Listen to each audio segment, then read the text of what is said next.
Welcome to Crimson Moon Stories, the home of original full-length werewolf romance stories. Don't forget to subscribe if you enjoy my stories. Now the story begins. The night was thick with mist, and every shadow felt alive. Kira padded silently through the damp underbrush, her breath ragged as heat clawed at her insides. Moonlight slipped through the tangled branches above, silvering the scars on her bare arms, marks of a life spent running. She pressed a trembling hand against a tree, fighting the urge that burned through her veins. Her body wanted an alpha, needed an alpha. But she wouldn't let herself be claimed, not again. Not by force, not by duty. She was a rogue for a reason. But instinct was merciless. The forest carried the scents of earth, moss, and something sharper, darker. An alpha's scent. No, she whispered to herself. Stay away. But her legs betrayed her, carrying her deeper into the woods, where the scent grew stronger. Heat blurred her vision, and her heart thundered like a drum. She stumbled to a stop in a clearing, clutching her chest. A rustle of movement drew her gaze. Across the clearing, a tall figure emerged. A man, broad-shouldered, hair as dark as midnight, his sharp jaw set with tension. His eyes, almost black, glowed faintly in the moonlight. Their gazes locked, and in that heartbeat, she knew. He was an alpha, and her heat had just become a curse. Rhys hadn't meant to track anyone tonight. He'd left his guards at the edge of the territory, needing space to think. The elders had been pressing him to choose a mate from a noble line, someone worthy of the future alpha title. The very thought left him cold. Then he'd caught her scent. It wasn't the delicate perfume of pack omegas he'd met at court. This scent was raw, wild, desperate, and pure. His wolf surged forward before he could stop it, leading him through thorns and brambles until he found her. A lone omega, eyes glazed with heat, trembling like a leaf. She was beautiful in a way that had nothing to do with silk dresses or painted lips. Her long hair was tangled, her clothes worn, but her scent wrapped around him, igniting every alpha instinct he'd spent years controlling. Stay back, she rasped, though her body leaned forward, betraying her need. I don't want to hurt you, Rhys said, voice low, but you need help. I don't need an alpha, she lied. He stepped closer, the bond crackling between them. Unmistakable.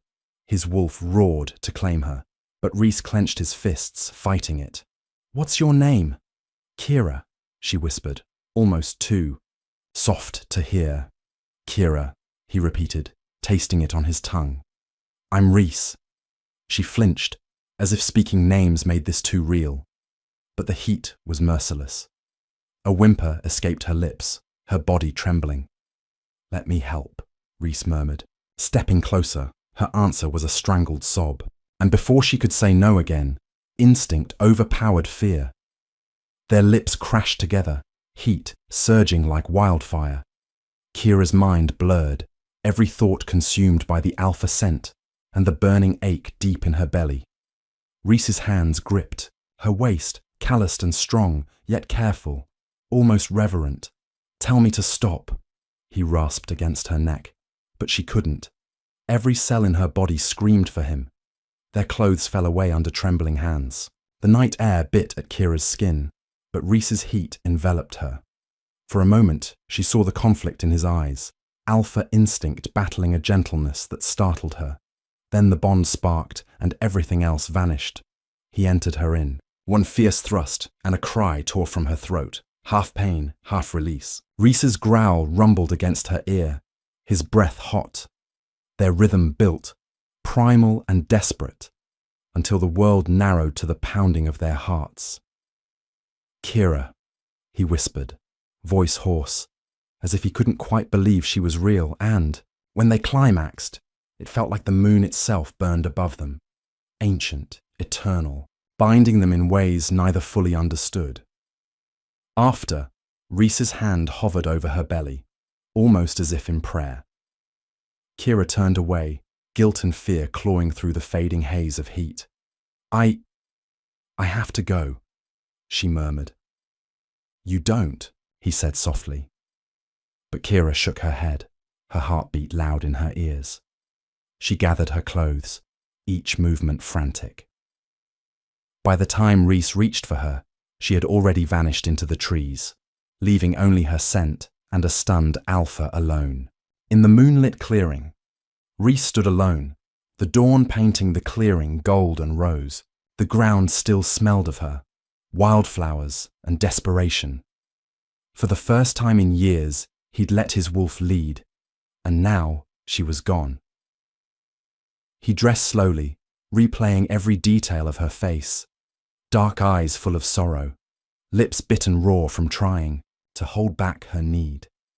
Kira, a rogue Omega, and he'd claimed her, if only for a night.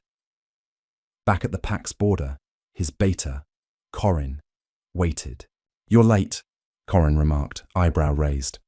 I found someone, Rhys admitted, his voice low. Corin stiffened. Who? A rogue Omega, Rhys said. Her name is Kira. Corin's frown deepened. Did you claim her? No. Rhys lied, though he felt the bond tugging faintly at his chest. But it felt different, Corin. She wasn't like the others. The elders won't care, Corin warned. They'll see her as a threat. A rogue bearing the future alphas. Pup, they'd never allow it. Rhys's jaw tightened. She's gone. I don't know if I'll ever see her again. Corin clapped a hand on his shoulder. Then maybe it's for the best. Rhys said nothing, but inside his wolf growled in restless longing. And somewhere deep down, he knew this wasn't over. Branches whipped Kira's face as she fled through the woods. Every step felt heavier, every breath harder. Guilt gnawed at her chest, but fear screamed louder. She couldn't go back, couldn't let herself be claimed, chained to a pack that would see her as nothing but a breeder. Freedom meant loneliness, but it was better than being owned. Days passed in restless travel. Kira hid by day and moved by night, skirting villages and human farms. But her body betrayed her, waves of nausea twisting her gut, her sense of smell growing sharper. One night, crouched beside a creek, she cupped her hands to drink and froze. In the water's rippling reflection, she saw her face pale and drawn, and her hand unconsciously cradling her belly. No, she whispered. Not possible. But deep inside, she knew. The life stirring beneath her heart was real. Rhys's pup. Tears slipped down her cheeks. She hadn't wanted this. Yet as her hand rested on her flat belly, a strange warmth bloomed. A fierce, protective spark. I won't let them hurt you, she promised the tiny life. No matter what. Somewhere far away, she imagined Rhys's dark eyes and wondered if he felt the bond still tying them together. But there was no turning back. She was a rogue, alone, with the future of a new life hidden under her ribs, and a promise whispered to the moon. Kira woke to the sound of rain drumming against the roof of the abandoned hunter's cabin she'd found 2 nights ago. The damp had settled into the rotting walls, and morning mist curled through gaps in the wooden slats. She curled protectively around her belly. It had been nearly 2 months since that night in the clearing. Her heat had ended, but something else had begun. A slow, persistent flutter deep inside, impossible to ignore. Her stomach turned again, the now familiar nausea rising. Kira stumbled outside, pressing a hand against a mossy tree as she retched. When it passed, she stayed there, chest heaving, eyes stinging from more than the sickness. Little one, she whispered hoarsely, resting a trembling palm on her belly. I know you're real. She thought of Rhys, of the way his eyes had softened just for her, and the gentleness in his hands despite the pull of instinct. But she forced the memory away. Wanting him was weakness, and weakness could cost them, both their lives.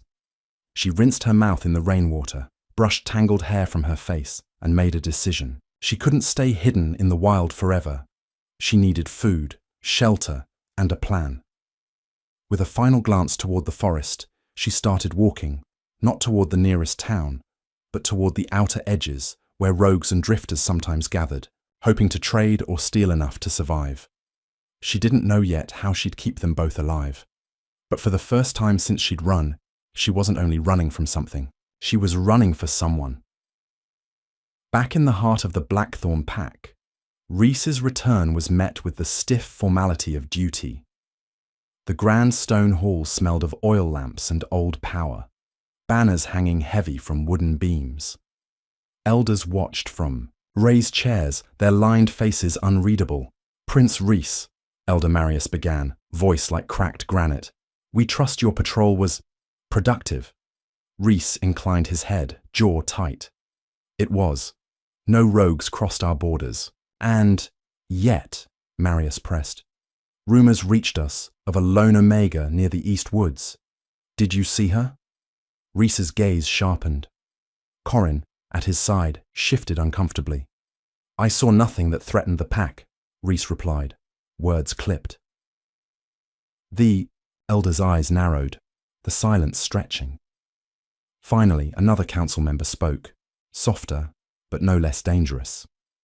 "We remind you, Alpha Prince, the bloodline must be protected.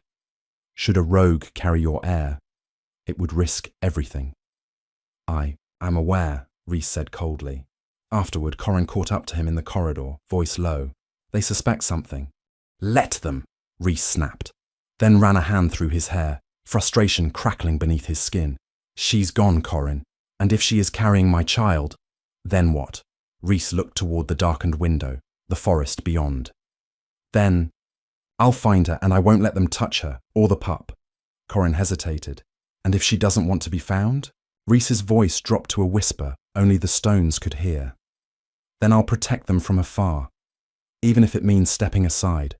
But inside, his wolf snarled in protest. "Step aside. Never. She was his." And somewhere out there, the bond still pulsed faintly, stubborn as his own heartbeat. Night cloaked the council chamber when Rhys was summoned again. Elder Marius waited, hands folded, the lines on his face deeper than ever. "Prince Rhys, we sense something shifting in the old." "Magic," Marius began, "a child born of your blood, but outside the pack's blessing, could awaken ancient power best left buried." Rhys's mouth tightened. "You speak of prophecy. The scrolls warn. A child of the untethered moon and royal blood shall bring the old power to rise again, blessing or ruin." "And you think that child is mine?" Rhys asked. "You felt the bond, did you not?" Marius pressed, dark eyes sharp. "Deny it, and risk the pack's destruction. Accept it, and you must bring the Omega here, or destroy what grows within her." Rhys's fists clenched so hard his knuckles blanched. "I will not harm my own child." Marius's voice grew colder. "Then know this. If she carries your heir and you refuse to act, we will." The air felt thinner somehow. The walls closer. Rhys forced his voice to stay calm. "I won't let you near them." "And what of your duty, Prince? Would you choose one rogue and her bastard over your entire pack?" Rhys stepped closer, the alpha power coiling beneath his skin. "If you threaten her or my pup, you'll answer to me." Marius studied him, silent, then spoke. "Find her, bring her here, or the council will act as it must." When Rhys left, the echo of his own promise followed him down the empty hall. They will not touch her or the child. The market town of Winmere bustled around Kira, the smell of roasted chestnuts and wet earth clinging to the air. She kept her hood low, eyes scanning for danger. Her belly had yet to swell visibly, but the pup's presence was a constant whisper under her ribs. She traded a broken silver chain for bread and dried apples, thanked the seller softly, and retreated to the shadows. The taste of real food after weeks of foraged roots nearly brought tears to her eyes. "New in town?" a voice drawled. Kira turned, finding a lean man with sharp cheekbones and a sly grin. His scent marked him as a rogue wolf, but not alpha. His eyes flickered to her stomach, calculating. Passing through, she said quickly. Best be careful, he warned. Word is the Blackthorn pack is sniffing around, looking for someone. Her heart lurched. Who? An Omega. Rogue. Pregnant maybe, he added, eyes narrowing. You wouldn't know anything about that, would you? She forced herself to meet his gaze. I wouldn't, and I don't want trouble. His grin returned, brittle at the edges. Neither do I. Just saying, run fast, little bird. When he melted into the crowd, Kira pressed a hand over her belly, forcing her breathing to steady. She had to keep moving. But where? Each step brought her closer to the pack's gaze, and further from safety. She thought again of Rhys. Would he really let them harm her? The memory of his touch whispered yes, but she'd seen enough alphas bend to council pressure to doubt. It's just us now, she thought to the life inside her. I'll protect you, even from your father if I have. To that night, Kira found shelter in an old stone shed beyond the town's edge. Rain beat steadily against the roof, the wind carrying the scent of pine and wet earth. She sat on the cold ground, knees pulled up, and pressed both palms to her belly.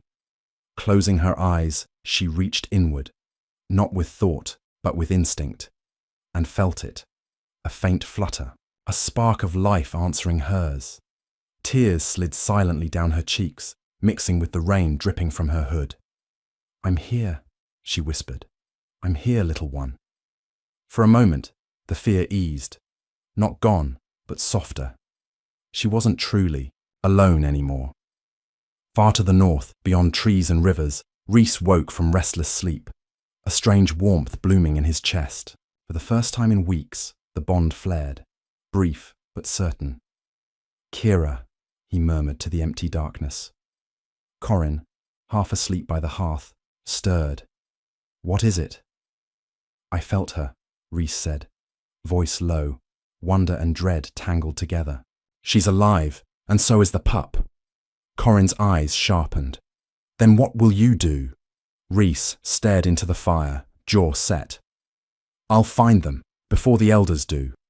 Outside, rain lashed the windows, and somewhere between them, the faint beat of a new heart grew stronger. Unseen, but bound to change everything. Rhys had never known patience to fray so thin. Each morning, he rose before dawn, standing at the forest edge as if the air itself might whisper where Kira had gone.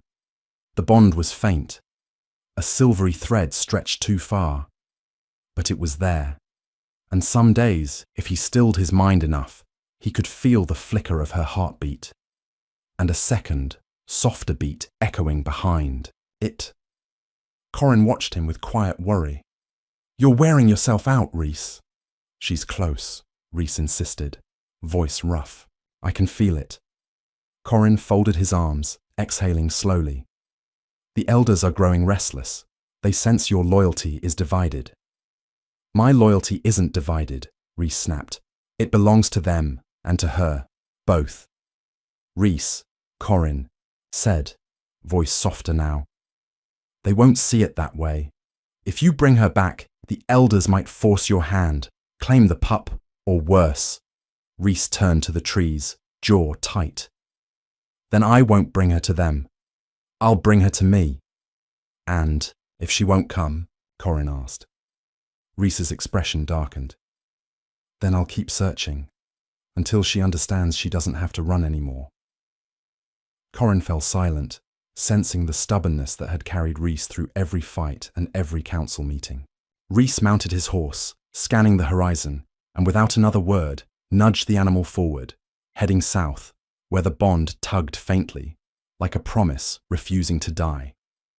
The small town of Thornwell felt colder than Kira expected. Stone. Buildings clustered close together, streets muddy from rain. She kept her hood low, avoiding eye contact. The market smelled of wet cloth and boiled vegetables, nothing like the rich scents of the Blackthorn Pack's gatherings she remembered as a child. In a narrow alley, Kira sold a few trinkets she'd scavenged, tarnished rings, buttons of mother of pearl. enough to buy stale bread and a scrap of cheese. She settled on the steps behind the tanner's shop to eat, trying to ignore the ache in her belly. Her thoughts turned to the pup, and her free hand drifted to rest over her stomach. "Pretty thing like you shouldn't lurk in alleys," a voice drawled. Kira tensed. It was the same rogue she'd met in Winmere, a lean man with sly eyes, hair falling in uneven waves. "I told you, I don't want trouble," Kira said quietly. "And yet trouble finds you," he replied, stepping closer. "Blackthorn's Alpha Prince is searching these roads. Wonder what he'd pay to know where you sleep." Kira's heart pounded painfully. "Leave me alone." "I could," he mused, tilting his head. "Or I could ask why an unclaimed Omega smells faintly of royal blood." She rose quickly, her shoulders squared. "I won't say it again. Leave." His grin widened. "Careful, little wolf. Some rogues bite back." Before he could move closer, Kira's eyes flashed gold, her wolf rising just enough to warn him. The rogue's grin faltered. He took a step back, muttering something under his breath before disappearing into the street. Kira pressed a shaking hand to her chest, her breathing ragged. She couldn't afford to draw attention, not from him, and definitely not from Rhys. But deep inside, the pup stirred, as if sensing the danger, and Kira whispered, "Don't worry. I won't let him near us." Night had fallen by the time Rhys returned to Blackthorn's stone hall. Candles burned low, casting long shadows on carved walls. The elders sat waiting, their silence thicker than smoke. "Prince Rhys," Elder Marius began, voice as cold as river ice. "Your search continues fruitless." "I'm closer," Rhys replied. "Close isn't enough," another elder snapped. "The prophecy speaks clearly. A child of the untethered moon and royal blood will awaken the old power." "And what power is that?" Rhys demanded, frustration leaking through. "The power of the first wolves," Marius answered. "Wild magic, unbound, strong enough to make or break packs." Rhys's expression hardened. "You fear a child who isn't even born." "We fear what you refuse to see," Marius hissed. "The mother is a rogue, unclaimed, beyond the pack's laws. Her pup could inherit power neither of you can control." Rhys's gaze was unyielding. "Then I will claim her. Will that satisfy you?" The elders exchanged a glance. "Claim her," Marius said finally, "and bring the child to us. Only then will Blackthorn's future be secured." "And if I refuse?" Rhys asked, voice dangerously soft. Marius didn't blink.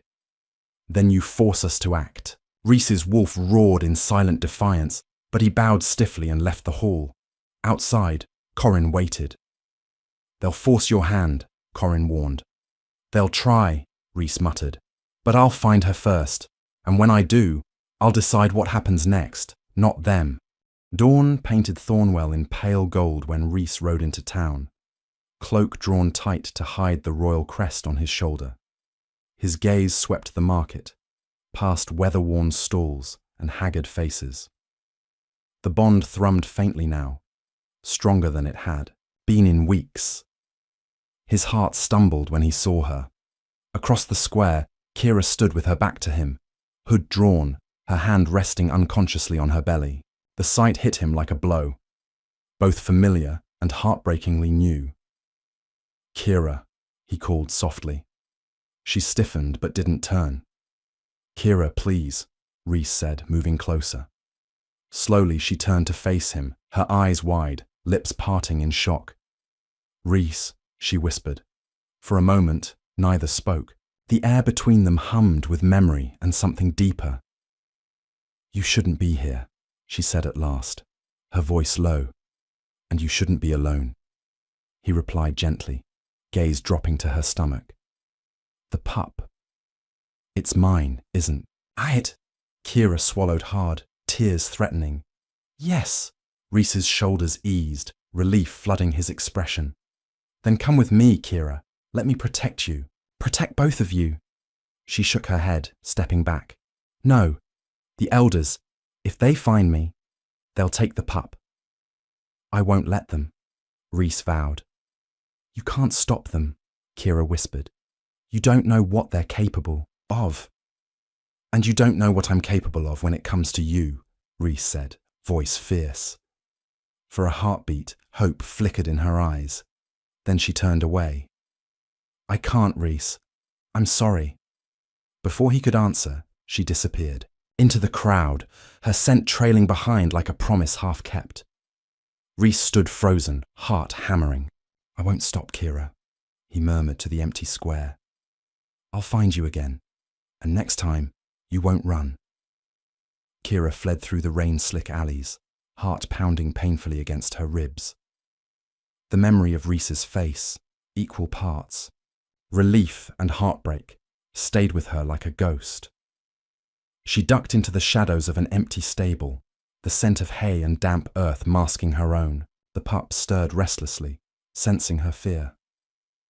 I know, she whispered shakily, pressing her hand to her belly. I know you want him, but I can't risk you. Raindrops drummed on the roof above, and somewhere far away, church bells tolled the hour. Her mind replayed Rhys's words. Let me protect you. Part of her ached to say yes, to step into his arms, to let the weight fall from her shoulders. But she couldn't trust the pack, and by extension, couldn't trust him, not fully. And so she waited until the rain eased, then slipped from the stable into the night, vowing silently not to look back. Far across town, Rhys sat in a rented room above the inn, staring into the dying fire. Corin watched him, silent. She ran, Corin said softly. Rhys nodded, eyes bleak. She still doesn't trust me. And yet you don't blame her. Rhys exhaled. How can I? After what my kind has done to hers. So what now? Corin asked. Rhys's gaze hardened. Now, I track her again. I won't drag her back to Blackthorn, but I won't let her face this alone either. Outside, rain washed the cobbles clean, and somewhere in the darkness, two hearts beat in quiet defiance of the fate written for them. 2 days after Kira fled Thornwell, Rhys caught her trail again. The bond pulled him southeast, across rolling hills and frost-touched meadows. At dusk, he found her near a half-frozen stream, kneeling to drink. She stiffened when she sensed him but didn't run. Instead, she rose slowly, her cloak wrapped tight around her. I told you to stay away, Kira murmured, though her voice lacked conviction. I can't, Rhys said softly, and you don't truly want me to. She looked away, shoulders tense. It isn't about what I want, Rhys. He took a careful step forward. Then let's talk about what you need. Kira's gaze met his, fierce despite the shadows under her eyes. I need the pup safe, away from your elders, away from the prophecy. You can't give me that. Not if you keep running, he admitted. But what if we made our own path? Stay near enough that I can protect you. Far enough that the elders can't touch you. And what do you want in return? She asked warily. Rhys hesitated, then spoke honestly. I want to be near you. Near them, that's all. Silence hung between them, heavy with memory. Finally, Kira nodded once, slowly. You keep your distance, she warned, but you can follow. It's enough, Rhys said, relief softening his voice. For now. The fragile truce settled over them like mist, thin and temporary, but real. And for the first night, in months, Kira didn't feel entirely alone. Back in Blackthorn, the council chamber smelled of burning pine and old magic. Elder Marius paced before the fire, the others watching him with cold eyes. He refuses to bring her back, Marius spat. The bond clouds his judgment. One of the elders, a gaunt woman named Eleanor, spoke quietly. Perhaps the child is already lost. No, Marius snapped. The bond is alive. The Omega carries the air, and with it, power we cannot allow to grow unclaimed. And Rhys? Eleanor asked. He will do what must be done, Marius declared. Or he will forfeit the title of Alpha. The pack must come before blood. And if he defies us, another elder ventured, then we take the child, Marius said coldly. By force if we must. The flames cracked, shadows dancing across stone walls. Outside, the winter wind howled like a wolf in mourning. Rhys guided Kira to an old hunter's lodge deep within pine woods, far from Blackthorn's borders. Moss grew thick on its stone walls, and wind rattled the shutters, but it stood sturdy against the cold. "It isn't much," he admitted, pushing the door open. Kira stepped inside cautiously. The hearth was cold, but the space was clean, the scent of fresh wood smoke faint from Rhys's earlier visit. "It's enough," she said softly. They moved carefully around each other. Rhys lit a fire, its glow chasing away the damp. Kira sat near the warmth, her hand drifting to her belly as she exhaled. "How far along?" Rhys asked gently. "Nearly 3 months," she replied. "The pup, she moves sometimes." "She?" Rhys repeated, hope brightening his expression. Kira hesitated, then nodded. "I think so." A quiet settled between them, broken only by the crackling of fire. Finally, Kira looked up, her voice rough. "Why are you really here, Rhys? Is it duty, or is it me?" His answer was quiet, but firm. "Both. You're my mate, Kira. Not by choice, but by truth. And I won't let them take you from me." Her eyes shimmered, but she said nothing more. Outside, snow began to fall, softening the world into silence. Inside, they sat together, close, but still divided by fear neither dared to name. Days passed. Quietly in the lodge, Kira mended her worn cloak by firelight. Rhys chopped wood and set snares for rabbits. They spoke little at first, but silence turned to brief conversations, then longer talks by the hearth. One evening, Rhys caught her humming to the pup, a soft tune that made something inside him ache. "You used to sing?" he asked. Kira looked, startled, then nodded. "Before I left my family, my mother taught me lullabies." "Tell me about them," Rhys urged gently. She hesitated, then spoke. Stories of moonlit feasts, of an alpha father who was stern but fair, and a mother who smelled of lavender and hope. "And then?" Rhys prompted softly. Kira's gaze darkened. "Then the pack fell apart. Politics, betrayal. My mother died. My father cast me out when I refused the mate they chose." Rhys's throat tightened. "And you've been alone ever since?" "Mostly," she admitted, "until you." Their eyes met, and for the first time, Kira didn't look away. The moment stretched, warm, fragile, real. Then the pup kicked sharply, and Kira gasped. Rhys's hand moved instinctively, hovering over her belly. "May I?" She nodded, breath unsteady.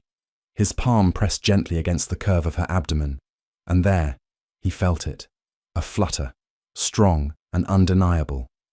"She's real," Rhys whispered, wonder softening every hard line of his face. "She is," Kira agreed, voice breaking with quiet joy. "And so are we." The storm arrived without warning, wind screaming through the trees, snow whipping into blinding sheets. Rhys barred the shutters as Kira stoked the fire, breath coming fast. Then it happened. A sudden pressure in the air, like thunder building without release. The fire flared higher, blue and white, throwing wild shadows on the walls. Kira gasped, clutching her belly. "Rhys, something's wrong," she whispered. Rhys rushed to her side, steadying her. "Tell me what you feel." "It's her," Kira said, eyes wide with fear and awe. "She's angry, afraid, and everything's changing."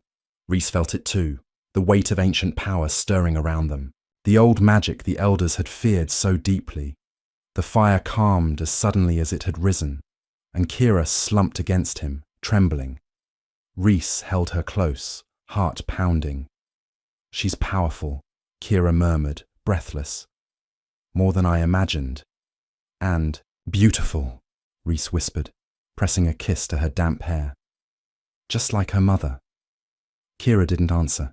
But she didn't pull away either. Outside, the storm raged on, but in the small circle of light, something stronger than fear bound them. Love, raw and fragile, blooming despite every threat waiting in the dark. And far away, deep in Blackthorn's council hall, Elder Marius opened his eyes, sensing the shift. "The child lives," he rasped to the others, "and her power has awakened." The elders' faces darkened with grim certainty. "Then we must act," Marius declared, "before that power is beyond our reach." The storm passed, but left behind an uneasy quiet. Snow weighed heavy on the lodge roof, muffling every sound outside. Inside, Rhys checked the snare lines and restocked firewood, every move stiff with tension. Kira watched him, sensing what he wouldn't say aloud. "You feel it too, don't you?" she asked quietly. He paused, gaze meeting hers across the hearth. "They're close," he admitted. "The elders won't wait forever. I think they've already sent someone." Kira swallowed hard. "Then we should leave. Go farther." "Farther won't matter if they've tracked the bond," Rhys said, voice low. "But running buys us time.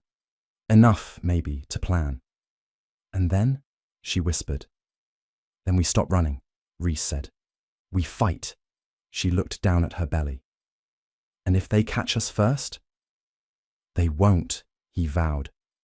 But his jaw was tight, and Kira saw the worry he tried to hide. Her pup shifted inside her, as if sensing the danger. She laid her hand protectively over her stomach. "Then let's go," she whispered. They packed quickly. Blankets, smoked meat, the last of the bread, and Rhys's dagger, its handle worn smooth. As they stepped into the pale morning light, Kira glanced back at the small lodge, a place that had felt almost like home. "Where to?" she asked. "South," Rhys said, "into the marshlands. Harder to track us there." Kira nodded, tightening her cloak. The snow bit at her cheeks, and every breath turned to mist. But she kept pace beside him, step for step. Behind them, the bond tugged faintly, reminding them they were never truly unseen. The marshlands lay grey and silent under winter's hand. Bare reeds rose like broken spears from half-frozen water, and patches of mist drifted close to the ground. Rhys led carefully, boots sinking into wet earth. Kira followed, her cloak soaked and heavy, but determination in every stride. The pup turned restless inside her, but she whispered soothing words until the movement stilled. By dusk, they found a narrow rise of land, crowned by a stand of alder trees. Rhys inspected the ground, nodding. "We'll camp here tonight. Smoke. Won't travel far through this fog." Kira sat on a mossy log, breath ragged. "How long can we stay hidden?" "As long as it takes," Rhys said. But even he knew the marsh could only delay, not stop, the elders' pursuit. He built a small fire, careful to keep the flames low. In the dim glow, Kira's face looked, pale dark circles under her eyes. Rhys's chest tightened. "You need rest," he murmured. "So do you," she countered, stubborn. They shared the dried meat in silence. Finally, Kira spoke, voice thin. "What will you do if they come? Truly?" "Stand between them and you," Rhys said simply. "And if they kill you?" she whispered. "Then you run," he replied. Her breath caught, eyes wet with fear she tried to hide. "And leave you behind?" "Never." Rhys reached out, hesitating only a moment before his fingers brushed hers. "Then we fight together." For the first time, she didn't pull away. Instead, her hand curled around his, and in the quiet, the sea promise bound them tighter than words ever could. A day later, as morning mist clung to the marsh, Rhys caught a new scent, sharp, cold, and deeply familiar. His stomach clenched. "Corin," he murmured. Kira turned sharply. "You're Beta!" "He must have tracked me. Or rather, tracked us," Rhys said, scanning the reeds. "Stay behind me." Moments later, Corin stepped from the fog, cloak damp, boots slick with mud. His expression was unreadable as his gaze settled on Kira, then dropped to her belly. "You found her," Corin said quietly. "I did," Rhys answered.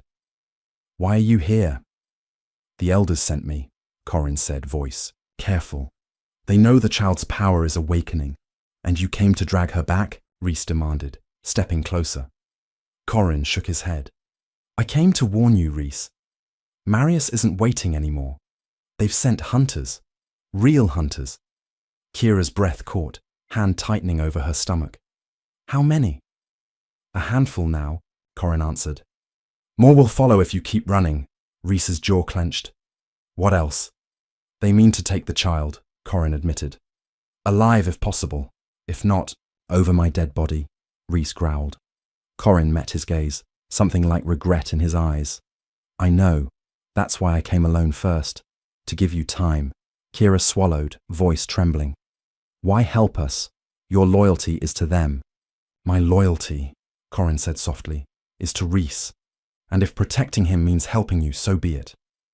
Rhys stared at his oldest friend, chest tight with unspoken gratitude. "How much time?" Rhys asked. "A day. Maybe 2, Corin replied. "Then they'll be on you." "Then we don't waste it," Rhys said. "Thank you, Corin." "Don't thank me yet," Corin warned. "They won't stop, and neither will Marius." With that, he vanished back into the fog, leaving only his words hanging heavy in the cold air. That night, Rhys and Kira spoke little. The marsh wind rattled dead reeds, and somewhere, water lapped softly against mud. The fire burned low between them. "I'm tired of running," Kira whispered finally, voice raw. "Always looking over my shoulder, never stopping." "I know," Rhys murmured. She met his gaze, eyes shining in the flickering light. "Then let's stop. Let them come. We fight." Rhys hesitated, searching her expression. "You're sure?" "I'm sure," Kira whispered. "For her sake, I won't have her born in fear." A quiet past, deep and steady as the bond between them. Rhys reached across the fire, his hand warm over hers.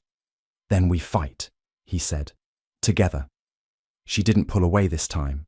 Instead, she turned her palm up, fingers twining with his.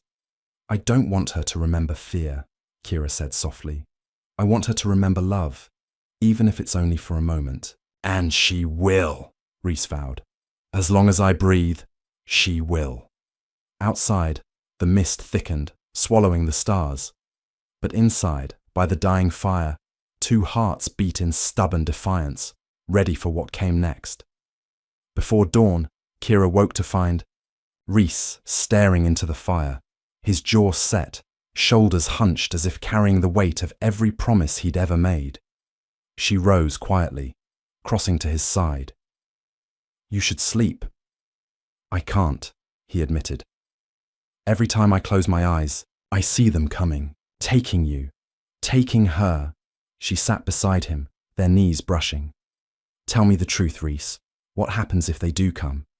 If you fall?" "I fight until my last breath," he said simply. "And I pray you run."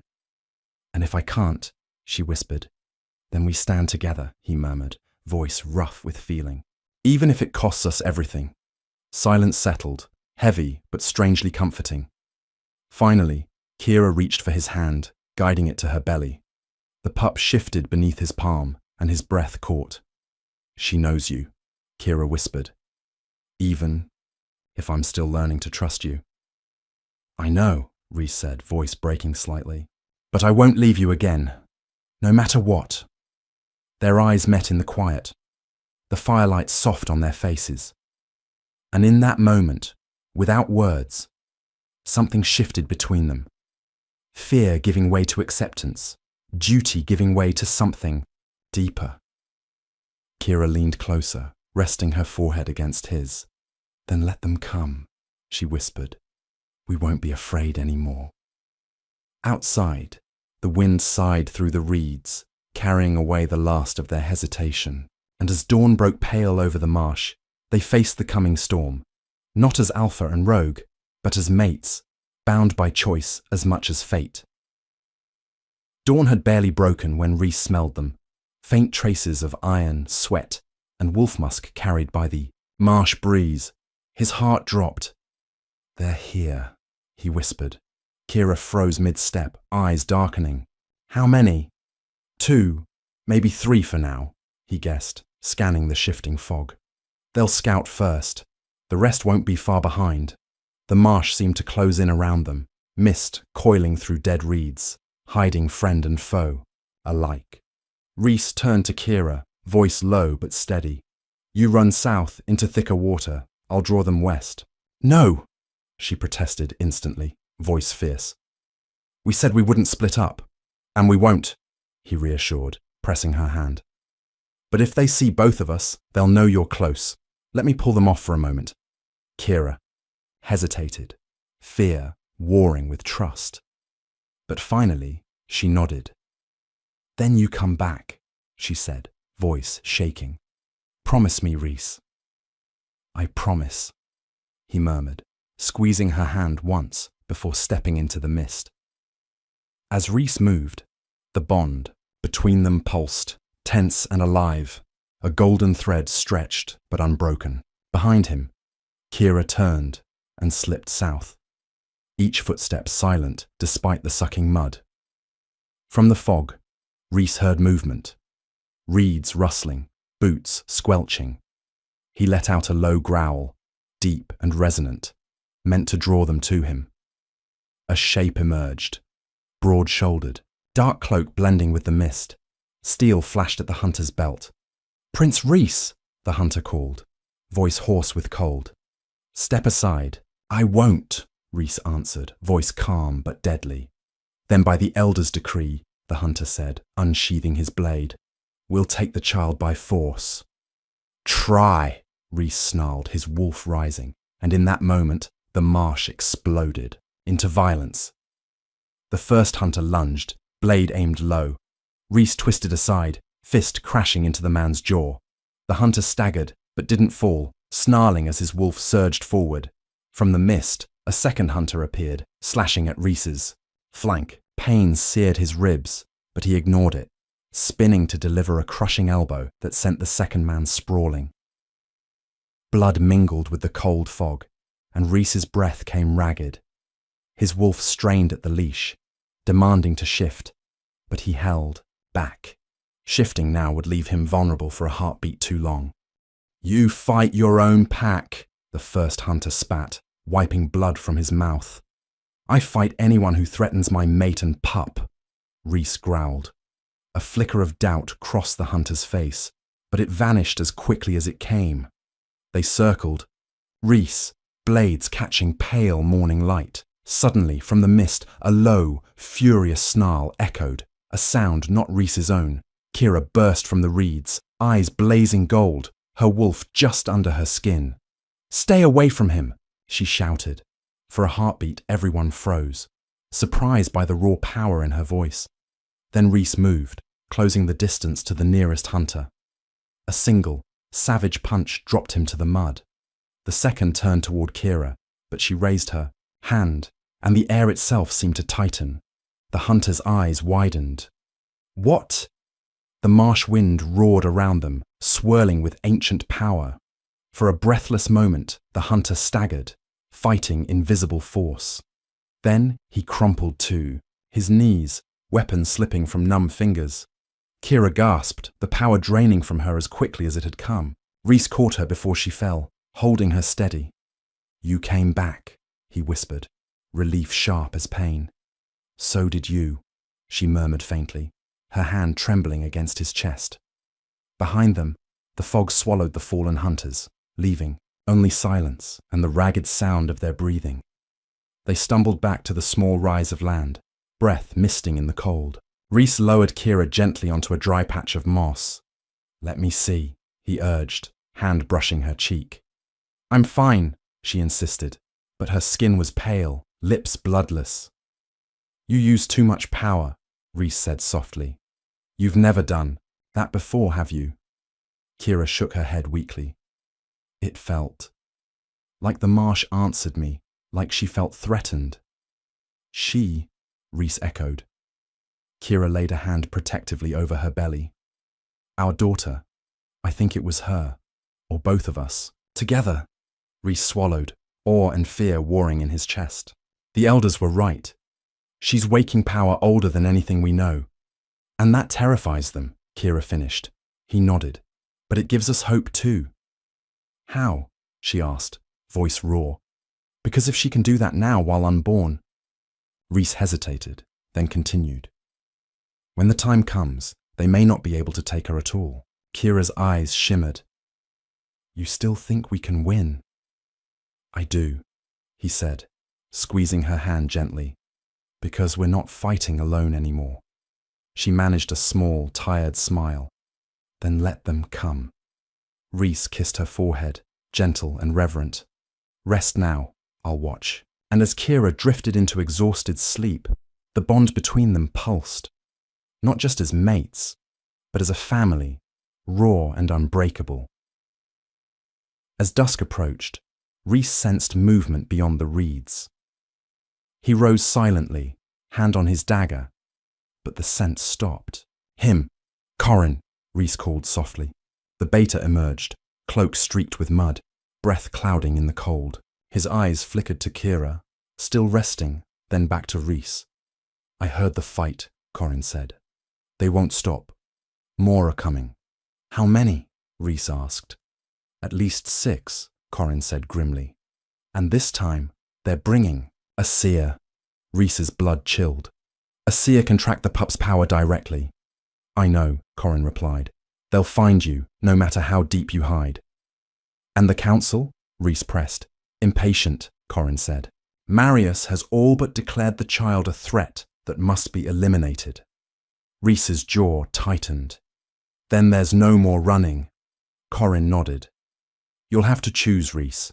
Stand and fight, or watch them take everything. Rhys looked toward Kira, sleeping fitfully, hand curled protectively over her belly. There is no choice, he murmured. We fight. Corin hesitated, then offered his hand. Then let me stand beside you, as I always have. Rhys grasped his friend's hand, words unnecessary. The bond of loyalty, older than prophecy, deeper than fear, held them together. Where will you make your stand? Corin asked. Rhys glanced around the marsh, then farther south. There's an old watchtower, stone walls, high ground. If we hold them there, we might survive. And the seer? Corin pressed. I'll deal with the seer, Rhys said grimly. Protecting Kira and the pup comes first. Corin nodded once. Then let's get ready. They're closer than you, think. And together, the Alpha Prince and his beta vanished into the twilight, preparing for a fight that could cost them everything. The old watchtower stood alone on a rocky rise, its walls scarred by time and weather. Moss climbed the stones, and brambles choked the broken path. But it was shelter, and it was defensible. By moonrise, Rhys and Corin had cleared a space inside. Kira, pale but resolute, walked carefully over the rough floor, one hand always on her belly. Are you sure about this? She asked, voice low. We can't run anymore, Rhys answered gently. But here, we choose the ground. And together, we're stronger than they know. Corin unpacked a small bundle. Salted meat, cloth strips, and a single iron-tipped spear. It isn't much, he admitted. It will do, Rhys said. Kira leaned against the cold stone wall, closing her eyes. I don't want her to be born into war, she whispered. Rhys crossed to her side, resting a hand over hers. Then we end it here, for her. Their eyes met, and for a moment the tower felt warmer, filled with the quiet promise they'd made again and again, to stand together, no matter the cost. Outside, the wind shifted, carrying a scent Rhys would never forget. Marius's scent, cold and heavy with authority. Behind it, the faint burn of sage and old blood. The seer had arrived. Rhys exhaled, turning to Corin and Kira. It's time. Corin gripped his shoulder once. By your side, Alpha. Kira's hand tightened around Rhys's. Together, she whispered. Always, Rhys vowed, and as the first footsteps echoed beyond the ruined gates, they stood as one. Alpha Prince, rogue mate, loyal beta, and the unborn pup whose power would shape them all. In the cold breath of night, war had finally come to claim them. And they were ready. The first howl rose just after midnight. Low, chilling, echoing across the broken stones. Rhys felt it in his bones, the sound of his own kin coming to claim what they believed was theirs. Corin peered through a cracked arrow slit. At least 6, maybe more, he reported quietly. And Marius is with them. And the seer? Rhys asked. Corin nodded grimly. She's there, hooded, chanting under her breath. Kira's hand tightened around Rhys's wrist. She's calling to the pup. I can feel it, like a hand scraping at the inside of me. Rhys's jaw clenched. Ignore her, Kira. She can't touch you if you don't let her. It isn't that easy, she whispered. The pup feels her too. She's afraid. Rhys turned to Corin. They won't attack until the seer finds the child's exact location. We have to stop her first. And if they rush us all at once? Corin asked. Then we hold the stairs, Rhys said. One way up, narrow enough they can't surround us. And you, Corin pressed. I go for the seer, Rhys answered. She's the real threat. Kira stepped closer, voice shaking but firm. I'm not hiding. If they come for her, I won't let them take her. Kira, Rhys began. I'm her mother, Rhys, she interrupted, eyes flashing gold. You protect us from them. I protect her from the seer. He met her gaze, pride warring with fear. Then we stand together.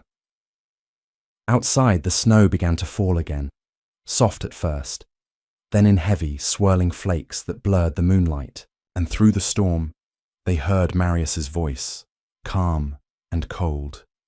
Rhys, surrender the rogue and the child, and no one else needs to die. Rhys stepped to the edge of the ruined wall, voice carrying over the stones. She is my mate. The pup is my blood. If you want them, you'll come through me. Marius's sigh carried on the wind. So be it, nephew. The snow swallowed his next words, and the hunters advanced. The first hunter reached the broken archway. Corin met him, with a brutal strike, sending him reeling into the dark. Another lunged forward, blade raised, but Rhys was faster, catching the man's arm and twisting until bones snapped. More are coming, Corin shouted. Outside, the seer's chant rose, high, wavering, slicing through the roar of the wind. Kira pressed her hands over her ears, gasping. She's so close, Rhys. I can feel her crawling inside my mind. Rhys's heart pounded. Don't listen, Kira. Focus on the pup. Focus on me. Another hunter vaulted the stones, slashing at Rhys's side.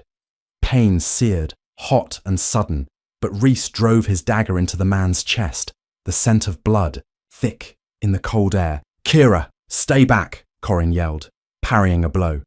Kira staggered to the wall, one hand braced against the stone. The pup stirred violently inside her, power crackling just under her skin. Warm, wild, alive. Rhys saw Marius at the edge of the clearing, calm amid chaos. Their eyes met, uncle and nephew, Alpha Prince and Elder. It doesn't have to be this. Way, Rhys, Marius called, voice cutting through the snow. You're throwing away your birthright. My birthright means nothing if it costs them. Rhys roared back. A hunter lunged, and Rhys slammed him into the stones, bones breaking under his strength. Kira, breath ragged, turned her gaze to the seer beyond the walls. The woman's face was hidden, but Kira could feel her, an oily pressure, twisting around the bond. No, Kira thought fiercely. You can't have her. And as if answering, the pup kicked so hard Kira cried out. Power rushed up her spine, bright and searing. The seer flinched, chant breaking for just a breath. And in that moment, the tide turned. The seer recovered quickly, voice rising, dark power swirling around her like mist. "Kira, listen to me!" Rhys shouted over the chaos. "She draws strength from your fear. Don't give it to her." Kira pressed her hands over her heart, voice trembling. "I'm not afraid. I won't be afraid." She closed her eyes and reached inward, past pain, past fear, until she felt it, the steady, strong pulse of the pup's heartbeat, wrapped in warmth. "I'm here," Kira whispered. "We're here." Power flared again, golden and raw, crackling through her limbs. The seer's chant faltered, her hood slipping to reveal pale, sweat-slicked skin. The hunters closest to Kira staggered, as if struck by invisible force. Corin seized the opening, striking one down with the iron-tipped spear. Rhys turned toward the seer, eyes blazing. "Stay with me, Kira," he called. Kira opened her eyes, tears streaking her cheeks, and met his gaze. "Always." With a snarl, Rhys vaulted the broken wall, landing in the snow beyond. The seer raised her hands, shadows writhing around her, but Rhys slammed into her, knocking them both to the ground. Up close, the seer's eyes were black as pitch. "Foolish prince," she hissed. "You can't stop what's coming." "Watch me," Rhys growled. He drove his dagger into her side, and the shadows writhed wildly. She shrieked, a sound that scraped bone, and the pressure on the bond snapped like brittle twine. Kira gasped as the weight lifted, strength rushing back into her limbs. The pup settled, heartbeat steady once more. Rhys rose over the dying seer, breath ragged, blood steaming in the snow. His eyes met Kira's across the ruined walls, relief, love, and exhaustion written plain. Inside the tower, Corin dispatched the last hunter, blade dripping. And then, for a single heartbeat, silence claimed the marsh. The snow fell softer now, flakes drifting onto broken stone and still bodies.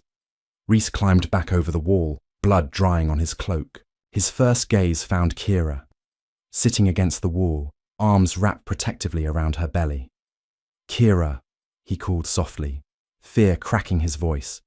"I'm here," she whispered, looking up. Her eyes were tired but clear, and her scent, warm and alive, soothed every part of him. He knelt beside her, pressing his forehead gently to hers. "I thought I'd lost you." "You didn't," she murmured. "We're both still here." Corin leaned against the far wall, panting, face streaked, with sweat and grime. "That's all of them. For now." "For now," Rhys echoed, voice grim. "Marius escaped." Corin nodded. "He'll return to Blackthorn. The council will call this treason." "They already had," Rhys muttered. "Now there's no going back." Kira's hand closed over his. "Then we go forward. Together." Rhys looked into her eyes, seeing strength that humbled him. "Together," he agreed. The tower felt smaller now, the walls bearing witness to blood, power, and choice. Outside, dawn turned the sky pale gold, painting the snow in quiet promise. Kira's voice broke the silence. "She's quiet now," she whispered, palm resting on her belly. "Tired, but safe." Rhys brushed his fingers against hers, awe softening every hard edge of his face. "Because of you, because of us," she corrected softly. And for the first time, it felt like more than survival. It felt like hope. They buried the hunters at the edge of the marsh. Simple cairns of stone, no names spoken. The seer they left for the marsh, itself letting the water claim what had brought so much fear. At dusk, Corin spoke quietly, voice low with warning. "Rhys, you know what comes next." "I do," Rhys admitted, gaze fixed on the horizon. "Marius will return with all Blackthorn at his back." "And us?" Corin asked. "We make them see the truth," Rhys said. "Not a prophecy to fear, but a family worth protecting." "And if they won't see?" Corin pressed. Then I stand between them and my mate and pup, Rhys finished quietly. Corin nodded, respect and loyalty shining in his eyes. Then, you won't stand alone. Rhys turned to Kira. This isn't your fight, he began. Yes, it is, she interrupted, fierce, despite her exhaustion. She is ours, Rhys, and I won't hide. He smiled faintly, pride burning in his chest. Then we stand together. Night gathered around them, but inside the ruined tower, warmth bloomed. Rhys wrapped his cloak around Kira's shoulders, drawing her close. Her scent calmed the restless wolf inside him. We'll leave at dawn, Rhys murmured. Head south, beyond Blackthorn's reach, or confront them at the border. Either way, we stay together. And after? Kira asked softly. He looked at her, voice quiet, but sure. We claim our own future, Kira, one not written by elders or prophecy. Kira's hand slid into his, fingers twining. Then let's make it ours, and in the pale light of a dying fire, an alpha prince, a rogue mate, and the unborn pup bound by ancient power chose love over fear, and set their hearts toward a tomorrow none could predict. Morning came pale and cold, mist clinging to the marsh like a second skin. Rhys, Kira and Corin stood on the edge of the marshland, the ruins of the watchtower now behind them, a stone memory of a fight survived but not yet won. Kira held her cloak tighter, breath clouding in the sharp air. Where now? She asked, voice quiet but certain. South, Rhys said, gaze fixed beyond the reeds. There's an old border road. If we cross it, we leave Blackthorn's claim behind. And if Marius finds us first? Corin asked. Rhys's jaw set. Then he'll see what we've become. They moved slowly through the knee-deep water, frost crunching on dead reeds. Rhys kept Kira close, his arm brushing hers with every step. Corin scouted ahead, his sharp eyes catching every track and broken stem. Hours passed, silence broken only by their footsteps and the occasional croak of a marsh bird. Kira paused, hand resting over her belly. She's restless, she murmured. She feels the danger, Rhys said softly, his hand covering hers. But she also feels us. And she knows we won't abandon her. Kira met his gaze, something deep and unspoken passing between them. I know, she whispered. She knows your strength. And your courage, Rhys added, voice low. Ahead, Corin signaled for them to stop. Tracks, he called back. Fresh ones, more than a dozen. Marius? Kira asked. Could be, Corin said. Or another patrol. Rhys nodded grimly. Then we go carefully. If it's Marius, we speak first. And if they attack? Kira asked. Then we show them we're not afraid, Rhys replied. Kira's eyes shone with quiet steel. Then let them come. And as they stepped out of the marsh and onto the frozen road, the cold wind carried with it a promise of confrontation none of them could avoid. The border road was little more than rutted dirt, frost-brittle grass on either side, flanked by pale birch trees. Old markers, stone, half-buried, warned travellers of Blackthorn territory. Corin crouched near the roadside, fingers brushing tracks. At least 15 wolves, heavy, armoured. They passed less than a day ago. Marius brought more, Rhys guessed. He knows we survived the tower, Corin said. He won't risk another failed strike. Kira's breath came shallow, one hand rubbing her side. She's pressing low, she whispered. I think it might be soon. Rhys's heart lurched. Then we need shelter, a place she can rest. Corin looked up. There's a hunting lodge ahead, abandoned for seasons, but it'll serve. Rhys nodded. Lead us! They moved quickly, each step crunching frost underfoot. Kira's face tightened with each contraction, small, sharp pains that came and went. We stop if it worsens, Rhys said, voice rough. I can make it, Kira insisted, sweat purling at her temple. At last, the lodge came into view. Moss-choked roof, shuttered windows, door hanging by a single hinge. But it stood, and walls were walls. Corin pushed the door open, the scent of rot and old smoke spilling out. Rhys guided Kira inside, settling her on a dusty bench near the cold hearth. "You rest," he murmured. "I don't want to close my eyes," Kira whispered, voice tight. "What if they come?" "They won't," Rhys promised. "Not while I stand." Corin began stacking broken wood, coaxing a thin curl of smoke from damp kindling. Outside, the wind rose, rattling loose boards. "Rhys," Corin called quietly, "if Marius truly comes, you know what he'll demand." Rhys's gaze darkened. "He'll demand my loyalty, and her death." "And your answer?" Corin pressed. Rhys didn't hesitate. "I choose them, always." Kira heard every word, tears filling her eyes, but pride too. Pride sharp as the pain tightening in her belly. And outside, the road waited, carrying the weight of old blood and coming battle. Dawn found them still at the lodge. Kira's contractions slowed, pain lingering, but not yet rushing to birth. Rhys kept watch by the broken window, Corin at his side. Then came the scent, unmistakable. Iron, smoke, and authority. "They're here," Rhys murmured. Outside, snow crunched under heavy boots. Marius stepped into view, cloak lined with black fur, silver at his temples, eyes cold and sharp as ice. "Rhys," Marius called, voice calm as falling snow. "Come out!" Rhys stepped through the doorway, cloak brushing the rotted floorboards. "Uncle!" Marius studied him, gaze hard. "You stand beside a rogue and an abomination. You still call yourself prince." "I call myself father," Rhys answered, voice low. "And mate." Marius's eyes narrowed. "That child carries ancient power, power we cannot control." "And so your answer is murder?" Rhys demanded, voice rising. Marius's calm didn't waver. "My answer is survival." "Rhys, the elders fear what may wake. I act so our people may live.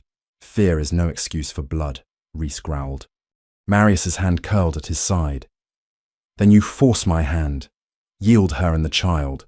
Swear loyalty anew, or be cast out, hunted as rogue." Rhys's breath misted between them. "You always taught me to protect the pack. She and our pup are my pack." Marius's face hardened, disappointment clouding his gaze. "Then you choose exile." "I choose love," Rhys whispered. Marius turned to the men behind him, armored hunters, eyes blank with obedience. "Then by the council's decree, capture the rogue. Kill the child if you must." Rhys stepped forward, power rippling under his skin. "You'll have to kill me first." Marius's gaze flickered, regret hidden in the lines of his face. "So, be it, Rhys!" And as the first hunter advanced, Rhys's wolf surged free, golden eyes blazing in the winter dawn. The hunters rushed forward, steel flashing. Corin moved to Rhys's side, blade catching the first blow, deflecting it with a grunt. Inside the lodge, Kira gasped as pain gripped her, sharp and deep. The pup twisted, power flaring bright and hot. "No," she panted, voice breaking. "Not now. Please, little one. Wait." But the pup's power swelled, rolling outward like a tide. The air shimmered, dust lifting in strange currents. Outside, Rhys tore into the first hunter, claws raking deep. Corin ducked under a blade, his spear finding ribs. Then the ground shook, a deep, rolling tremor. The hunters froze, eyes wide. From the lodge, golden light spilled through broken shutters. Marius turned sharply, face pale. "The child," he shouted. "She's awakening." "Kira," Rhys roared, voice ragged. Inside, Kira clutched her, belly, tears streaming. "I'm here, love," she whispered. "I'm here. I won't let them take you." The pup's power exploded, tearing through wood and stone. a wave of golden force. Hunters stumbled back, shields raised. Rhys staggered, breath driven from his chest. "Kira, hold on!" Corin shouted. Kira's voice rose, fierce despite the pain. "She's ours! You can't have her!" The golden wave slammed outward, hurling hunters into the snow. Even Marius fell to one knee, eyes wide with shock. Rhys forced himself upright, breath burning. "Kira!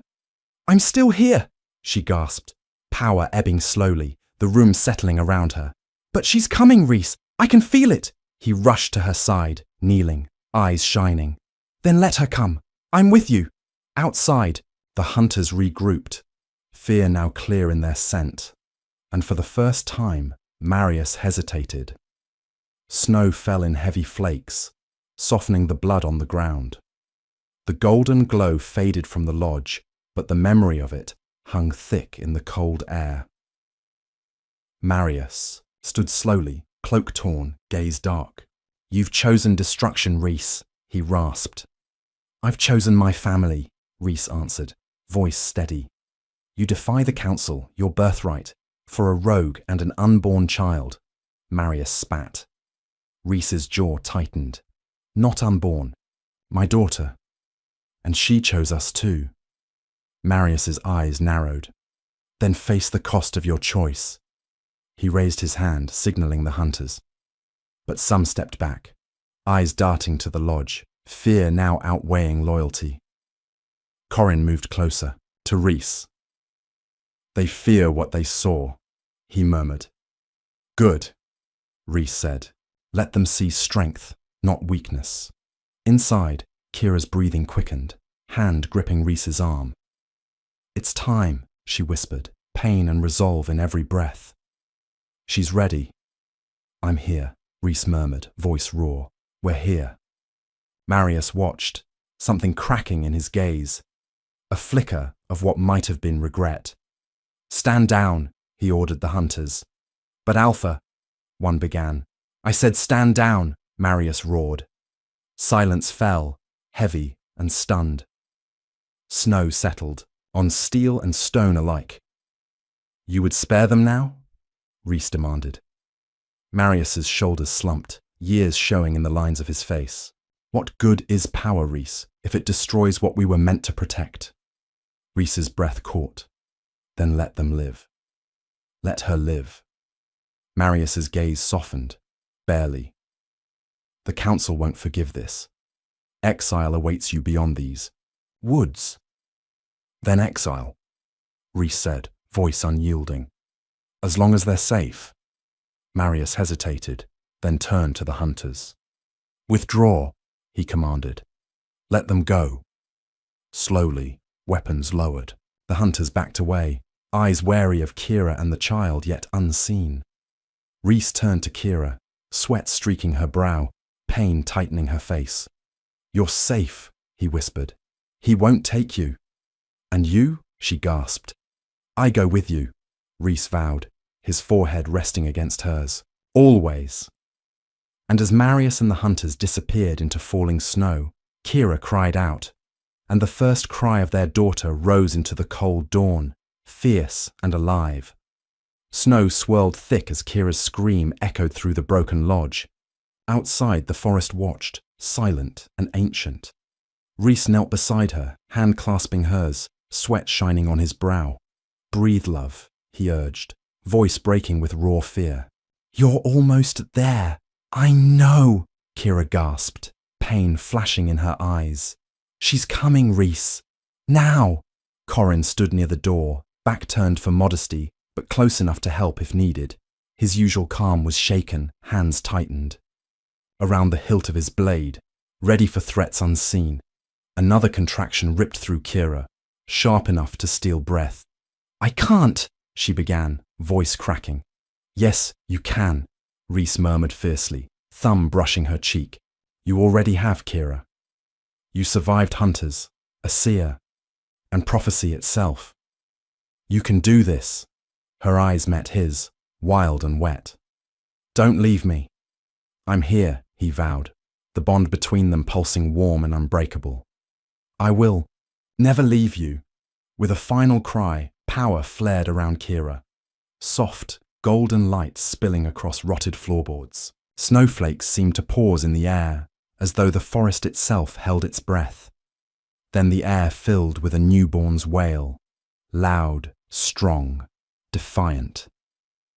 Rhys's breath caught, eyes wide with wonder. "She's here," he whispered. Kira fell, back against him, exhausted tears slipping down her face.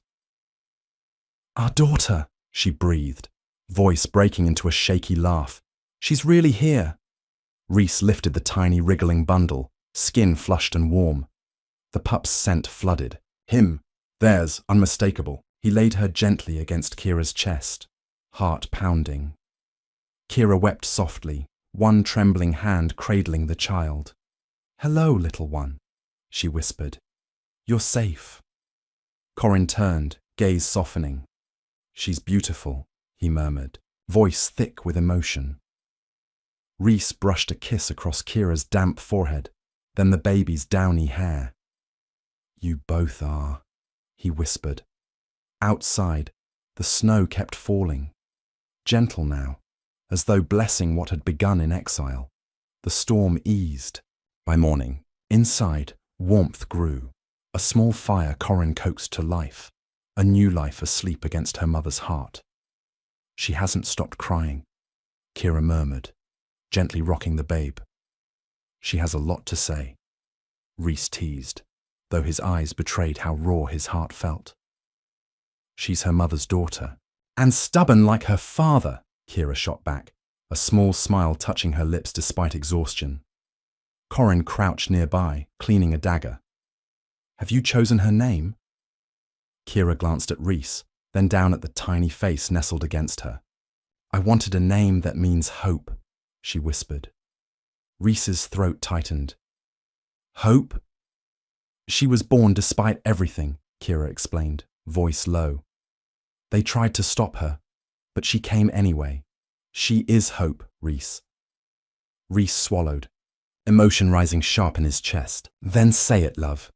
Kira traced a finger along the baby's cheek. "Her name is Alara." "Alara," Rhys echoed softly. "Alara Rhys' daughter. Born of love, not fear." Corin's voice rumbled quiet approval. "Alara, it suits her." The pup stirred at the sound, eyes fluttering open, pale gold flecked with darker amber. Rhys felt power whisper through the bond, softer now, but undeniably there. "She's strong," he murmured, "even now. And she'll never face the world alone," Kira vowed, voice fierce. Rhys laid a protective hand over them both. "No, not while I breathe." Outside, snow gleamed on branches. And within those ruined walls, hope had a name. 3 days passed in wary calm. Hunters didn't return. Perhaps fear held them, or Marius's last order still protected them. But Rhys knew the border wouldn't remain silent forever. At dawn, he spoke quietly to Corin near the door, Kira listening nearby. "We can't stay.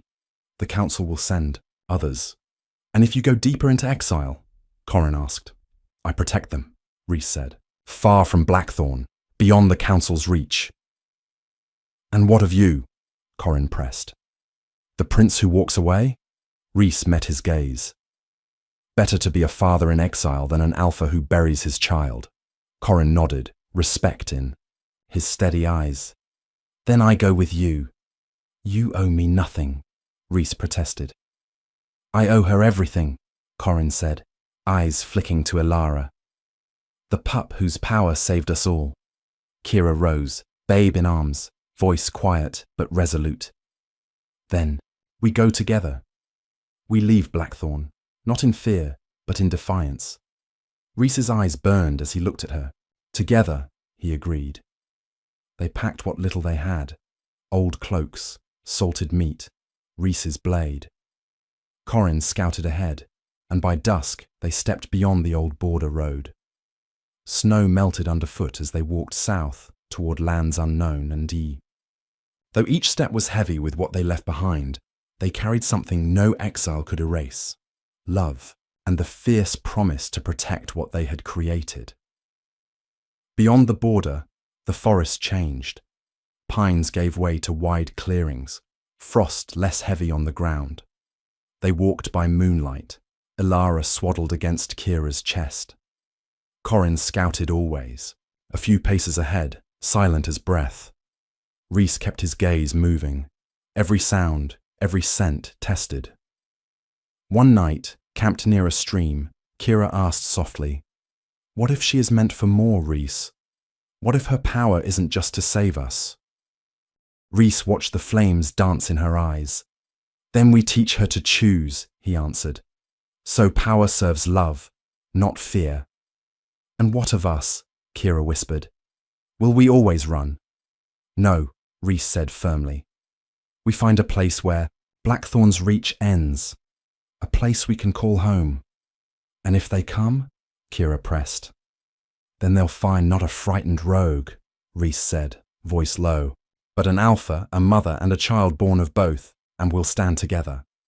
Corin returned then, voice rough from cold. "Tracks to the east, not Blackthorn, traders or wanderers." "We'll go west," Rhys decided, "beyond known roads." "And when Ilara is older?" Kira asked, glancing at the tiny bundle asleep against her. "We tell her the truth," Rhys said. "That she was born into exile, but never into shame." Kira reached for his hand. "And that her father chose her over a crown." Rhys clasped her hand, heart aching and proud. "And that her mother's courage shaped her first breath." Snow fell softly around them, but they felt no cold, warmed by shared resolve. Dawn came soft and pale, light brushing frost-tipped branches. They climbed a low ridge and saw it at last, a wide valley below, dotted with dark trees and a stream curling silver through snow. Corin exhaled softly. "It's far from roads, hidden."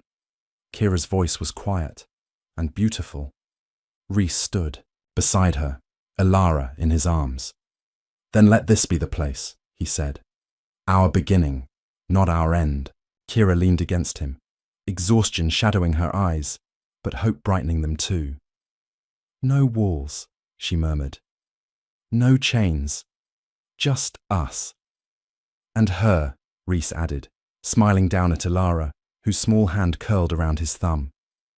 Corin stepped, closer, gaze sweeping the valley. "We can build here, hunt, teach her to run free. And to love," Kira whispered. "As we do." Rhys pressed a kiss to her hair. "And when she asks why we left Blackthorn, we tell her. Because power means nothing if it destroys what matters most." Snow crunched underfoot as they began their descent into the valley, hearts lighter despite weary bodies. At the edge of the clearing, Rhys paused, looking back once, toward the lands that had cast them out, toward the blood and betrayal left behind.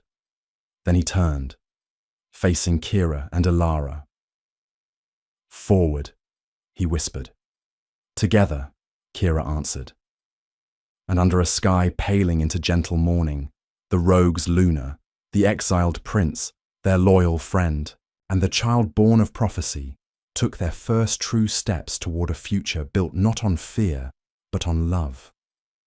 Snow still blanketed the valley when Rhys, Kira, Corin, and Ilara stepped into its embrace. The stream sang low through frost-bitten reeds, and the trees stood ancient and silent, as though judging these newcomers.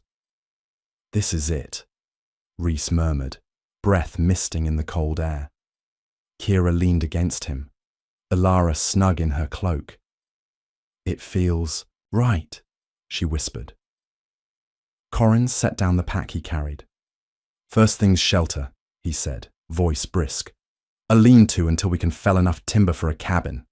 "I'll help," Rhys offered, rolling his shoulders, muscles still, sore from travel. Kira glanced at them, then at Ilara. "And I'll keep the fire," she said softly. "And keep her warm." They worked as daylight waned. Corin taught Rhys how to brace pine trunks into a simple wall, mud and moss sealing the cracks. By dusk, a rough shelter stood. far from the stone towers and cold halls Rhys once called home. Yet it felt more real than anything he'd ever built. Inside, Kira spread blankets near the hearth. Alara stirred, blinking up with sleepy gold-flecked eyes. "She's hungry," Kira murmured. Rhys crouched beside them, gaze softening. "You're both safe now," he said, as though reminding himself too. Kira caught his hand, fingers cold, against his warmth. "We really did it," she whispered. "We left everything behind." "And gained everything that matters," Rhys murmured, pressing his forehead to hers. Outside, Corin leaned on his spear, watching the forest. "They might still come," he said, voice quiet when Rhys joined him. "They might," Rhys agreed. "And if they do?" Corin asked. Rhys's gaze didn't waver. "Then they'll face an alpha defending his mate and child." Corin nodded, a faint smile breaking the grimness. "Then let them try." For the first time in moons, the night felt peaceful, broken, only by Alara's soft sighs and the crackle of a fire built by hands that refused to yield. Days turned into weeks. Snow melted slowly, revealing the dark, wet earth beneath. The small shelter grew, walls raised higher, roof thatched with pine boughs. It wasn't grand, but it was theirs. Alara, swaddled and content, became the center of every choice. Her cries woke them before dawn. Her laughter, a soft gurgling sound, made every burden lighter. One morning, Corin returned from checking snares, frost in his beard. "Tracks near the ridge," he reported, voice low. "Hunters?" Rhys asked. Muscles tensing. "Could be," Corin said, "or just wolves passing through." "I'll check at dusk," Rhys decided. "We can't risk surprise." Later, by the fire, Kira cradled Alara, voice calm despite weariness. "She'll have to learn to hide her power," she said softly.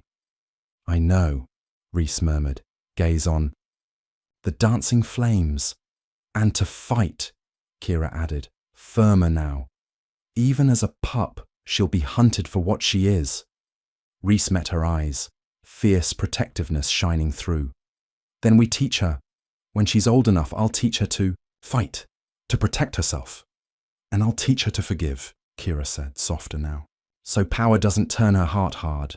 Their eyes met, two sides of the same promise. Alara's small hand reached up, brushing Kira's chin. "See?" Kira whispered, smiling tiredly. "She already listens." Rhys laughed, low and warm, a sound that chased away the cold.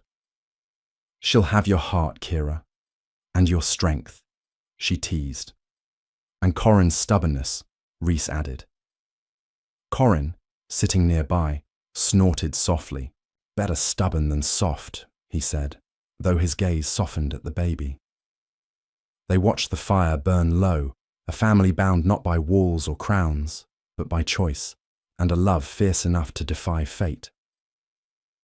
The first sign came on a moonless night. Smoke, faint on the cold breeze. Rhys stiffened, nostrils flaring. "Campfire," he whispered to Corin, who'd already reached for his spear. "How many?" Corin murmured. "Too far to say," Rhys said. "But close." Inside, Kira rocked. Alara, voice low. "What is it?" "Someone's near," Rhys answered. "Could be traders. Could be them." Alara stirred, sensing the tension, her gold-flecked eyes wide. Corin rose silently. "I'll circle around. Watch from the ridge." Rhys nodded. "Be careful." After Corin vanished into the trees, Rhys sat beside Kira. "If it's hunters," he began. "We run?" Kira asked. "No," Rhys said, voice iron. "We don't run anymore." Kira laid a trembling hand over his. "Promise me, Rhys. If they come, you don't let them take her." "I promise," he murmured, pressing his lips to her hand. Hours passed in brittle silence, fire burning low. Then Corin returned, face grim. 4 men, armed, symbols of blackthorn on their cloaks. Rhys's heart pounded. They've come. To finish it. Or to see if we still live, Corin said. Kira's breath caught. What do we do? Rhys rose, every inch the alpha now. I go to them. They'll see me first, not you. And if they attack? Corin asked. Then, we protect what's ours, Rhys answered. Kira caught his sleeve, fear stark in her gaze. Come back to us, Rhys. I will, he vowed, leaning down to kiss her forehead. You've made me stronger than they'll ever know. And into the cold night, Rhys stepped, no longer a prince cast out, but a father, mate, and alpha, ready to face whatever shadows dared follow. Rhys found them at the clearing's edge, 4 cloaked figures, eyes wary, hands near blades. The tallest stepped forward, face shadowed by a hood. Prince Rhys, the man said, voice rough with travel. We come by order of the council. Rhys stood tall. You come to finish what Marius could not. The man hesitated. We were sent to confirm your death, or carry it out if needed. And? Rhys challenged. The man lowered his hood, revealing a lined face and tired eyes. We heard of what you did, Rhys. The seer is gone. Marius disobeyed the council to spare you. The council has named you rogue, but there is debate now. Debate? Rhys echoed, disbelief sharpening his tone. Some see the child's survival as a sign, not a curse, the man explained. They sent us to learn if the child yet lives. She lives, Rhys growled. And if you think to harm her... No, the man interrupted, voice unexpectedly soft. I've lost a child too, Prince. I came to see, not to kill. Rhys studied him, wolf senses testing scent and heartbeat. Truth, heavy with sorrow. What will you tell them? Rhys asked. That you live, the man answered. That the child lives. But beyond that, the valley hides you well. Perhaps it should remain so. Why? Rhys demanded. The man's eyes darkened. Because power born of love may save us yet. And because hunting an innocent child shames us all. Rhys's jaw tightened. Then leave. Forget this valley. I will, the man promised. And may the gods watch over the child. Rhys turned away, shoulders trembling from held tension. The hunters melted into the forest, footsteps fading into night.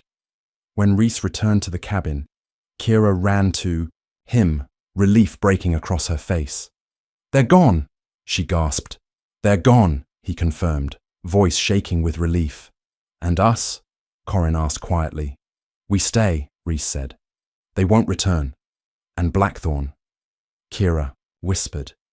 Let them keep their fear, Rhys murmured, gaze falling to Alara, asleep in her cradle. We have something stronger. Seasons turned. Snow melted into wildflowers. The stream ran higher, singing against mossy stones. Alara took her first steps on muddy grass, giggling as she wobbled from Kira's arms to Rhys's waiting embrace. Corin carved a small wooden wolf, its head tilted skyward. For her, he said, placing it gently in Alara's tiny hand. She loves it, Kira murmured, smiling as Alara gummed the toy. At dusk, they sat outside their cabin, a home built by exile, walls raised by stubborn love. Rhys held Alara on his knee, her small hand tangled in his beard. She'll ask one day, Kira whispered, gaze on the horizon. About where we came from.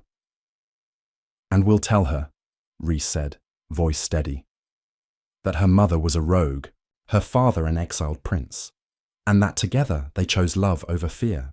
And her power, Kira asked softly. We'll teach her to use it, Rhys promised, not to rule, but to protect. And if Blackthorn comes again? Kira's voice held no fear now, only quiet resolve. Then they'll face us, Rhys said, gaze meeting, hers. All of us, Alara babbled, gold-flecked eyes bright under twilight.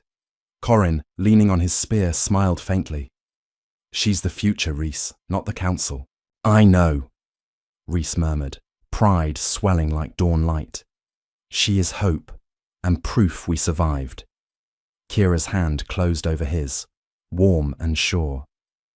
"We're more than survived, Rhys," she whispered. "We're alive." Night settled around. Them, stars pricking the sky. In the hush, a wolf howled far off, and Rhys felt no fear, only belonging, and in a valley beyond Blackthorn's reach, the rogues Luna, the exiled Alpha, their loyal friend, and the child born of love carved. A life free of prophecy and chains. Together, they built something unbreakable, a family, and in the end, that was their greatest power.